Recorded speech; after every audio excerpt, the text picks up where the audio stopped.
ನಮಸ್ತೆ ವೀಕ್ಷಕರೇ, ಉತ್ತರ ಕರ್ನಾಟಕದ ಅಡುಗೆ ಮನೆ ವೀಕ್ಷಿಸುತ್ತಿರುವ ಎಲ್ಲ ವೀಕ್ಷಕರಿಗೂ ಮಕರ ಸಂಕ್ರಮಣದ ಹಾರ್ದಿಕ ಶುಭಾಶಯಗಳು.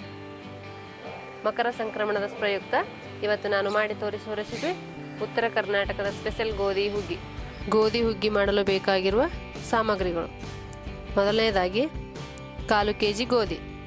ಈ ಗೋಧಿಯಿಂದ ಅಕ್ಕಿ ರೆಡಿ ಮಾಡಿಕೊಳ್ಳಬೇಕು. ನಾನು ಅಕ್ಕಿ ರೆಡಿ ಮಾಡೋದನ್ನು ತೋರಿಸುತ್ತೇನೆ.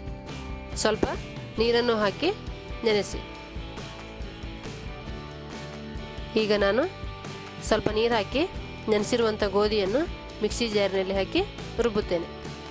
ನೆನೆಸುವುದೆಂದರೆ ಫುಲ್ ನೀರಿನಲ್ಲಿ ನೆನೆಸುವುದಲ್ಲ, ಸ್ವಲ್ಪ ಗೋಧಿ ಒದ್ದೆ ಆಗುವವರೆಗೆ ನೀರು ಹಾಕಿ ನೆನೆಸಿ.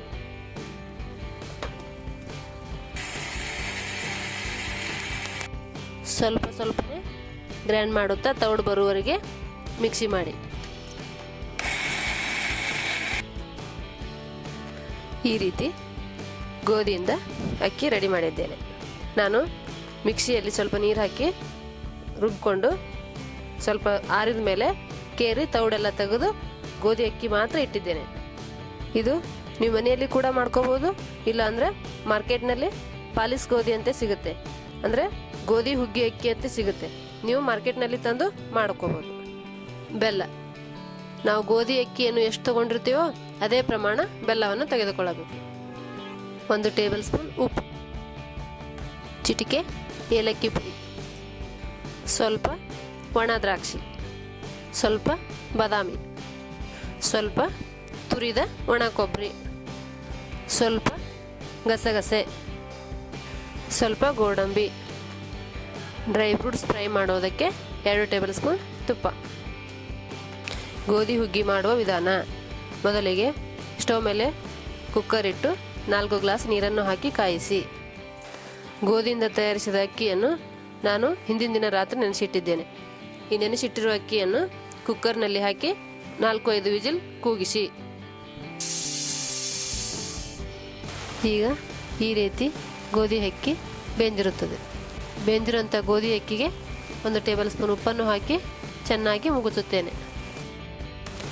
ಈ ರೀತಿ ಚೆನ್ನಾಗಿ ಸೌಟಿನಿಂದ ಮುಗಿಸಬೇಕು.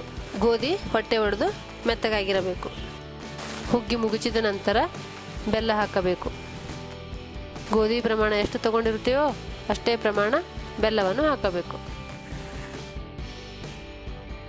ಈ ರೀತಿ ಬೆಲ್ಲ ಹಾಕಿ 5 ನಿಮಿಷ ಬೇಯಿಸಬೇಕು.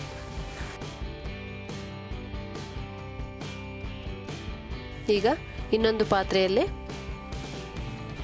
ಡ್ರೈ ಫ್ರೂಟ್ಸನ್ನು ಫ್ರೈ ಮಾಡಿ.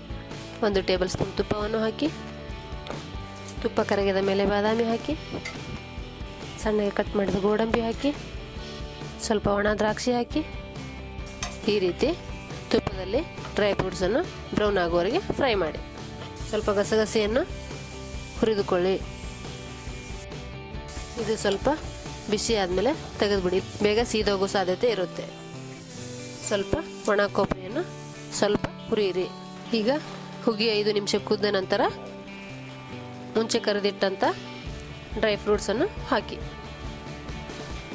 ಸ್ವಲ್ಪ ಏಲಕ್ಕಿ ಪೌಡ್ರ್ ಹಾಕಿ, ಈಗ ಚೆನ್ನಾಗಿ ಮಿಕ್ಸ್ ಮಾಡಿ. ಈಗ ಉತ್ತರ ಕರ್ನಾಟಕದ ಸ್ಪೆಷಲ್ ಗೋಧಿ ಹುಗ್ಗಿ ರೆಡಿ. ಮಕರ ಸಂಕ್ರಮಣ ಹಬ್ಬಕ್ಕೆ ನೀವು ಒಂದ್ಸಲ ಗೋಧಿ ಹುಗ್ಗಿಯನ್ನು ಮನೆಯಲ್ಲೇ ಮಾಡಿ ನೋಡಿ.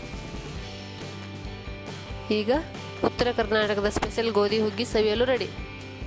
ಉತ್ತರ ಕರ್ನಾಟಕದ ಸ್ಪೆಷಲ್ ಗೋಧಿ ಹುಗ್ಗಿ ಮಾಡೋ ವಿಧಾನ ನಿಮಗೆ ಇಷ್ಟವಾದಲ್ಲಿ ಲೈಕ್ ಮಾಡಿ, ಕಮೆಂಟ್ ಮಾಡಿ, ಸಬ್ಸ್ಕ್ರೈಬ್ ಆಗಿ. ಧನ್ಯವಾದಗಳು.